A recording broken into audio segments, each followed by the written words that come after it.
And we start tonight with a housing dilemma that sadly we know many people have to face.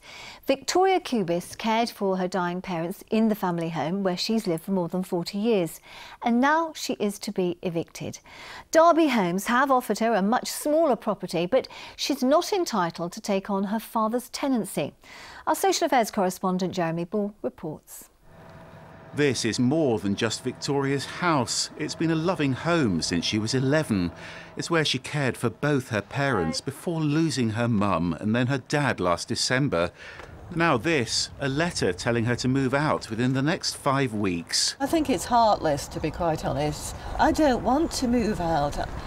You know, it's too upsetting for me.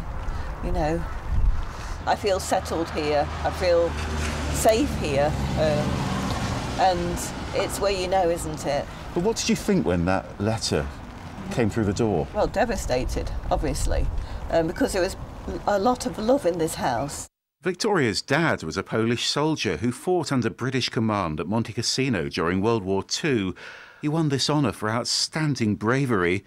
After the war, he came to Derby, where her mum worked at Rolls-Royce. They built a home that's created so many memories. When I go in the front room, I see my mum or my dad, or the kitchen, where my mum was always at the kitchen sink cooking or cleaning or washing clothes and, you know, that sort of thing. So those are memories that I don't really want to be wrenched away. You're all right, mate. Victoria's been told to move because she's alone in a 3-bedroom house and doesn't have the legal right to take on her father's tenancy. Kathleen next door has been her rock. I think it's totally disgusting, and she loves her home. She's going through all this to keep her home. How much more does she have to do to prove she wants to live there and stay there with her memories? I know it's a 3-bedroom home, but they have made exceptions for other people. And we all know each other around here, so it'd be a wrench to leave. If I wanted to leave it, I would have left. Derby City Council says it understands the distress Victoria's situation's caused. Now it's offered her a smaller property and the time to choose somewhere suitable. But this is the home where her heart is. Oh, it's such a shame, isn't it? I mean, you're back in the dry now, thank goodness. You know, I guess the question is, as she said, why can't they be more flexible? Yeah, well, bereaved families, Anne, do have a legal right to transfer over the original tenancy.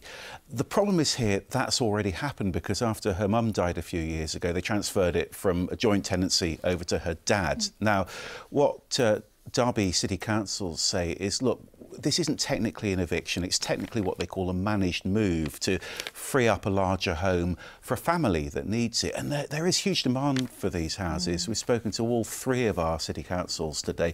They've all said they've got thousands of people currently on the waiting list. Just a really, really difficult thing to deal with, isn't it?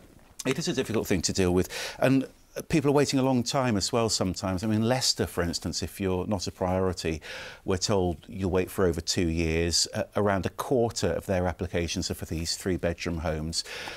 In Nottingham, they're building a lot of new social housing, but the council says, look, the problem is that simply isn't keeping pace with the properties that they're losing through Right to Buy. So, as you say, some really tough decisions here and some really heartbreaking ones as well. Very tough indeed, Jeremy. Thanks very much for that.